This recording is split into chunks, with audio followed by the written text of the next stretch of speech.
Let them come. No, it's not 2007.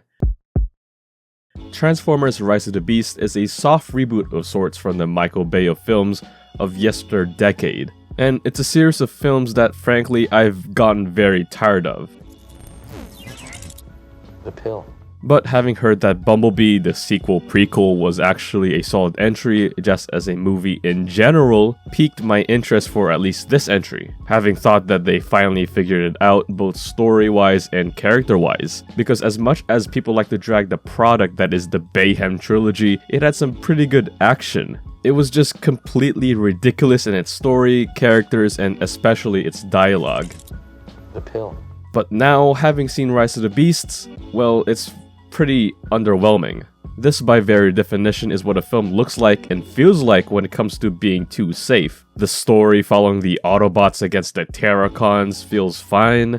Our two leads of Anthony Ramos and Dominique Fishback were okay. The action was solid. I mean, everything about the movie felt like it was shackled by studio executives. And I'm not sure why. Stephen Caple Jr. is someone who I believe is a capable studio director that can handle your script just fine. I mean, he's shown that in the past with a pretty good sequel in Creed 2. But I don't know, something about Rise of the Beast felt very held back, and that even shows in the screenplay.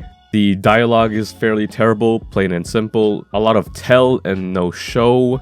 At times, whoever's talking sounds like they're being way too literal in their pronunciation, especially Ramos and Fishback, and I kind of felt like everyone in this was just feeling the vibe and just going with emotions. Even Peter Cullen's Optimus Prime feels fine, I guess. Then this all culminates into another generic CGI sludge fest that doesn't really feel earned because of its boring setup. I will say the time that they were in New York legitimately felt authentic, like there was something there in terms of heart, but that's really only the first 20, maybe 25 minutes of this 120-minute film. Hell, it even has some pretty good action set pieces in its first half.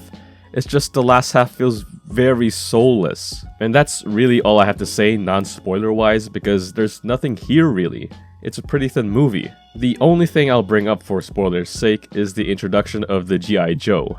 I get that Hasbro is a toy company that wants to sell toys, and that is gonna help both Paramount and Hasbro in terms of money, but man, that actually felt disgusting.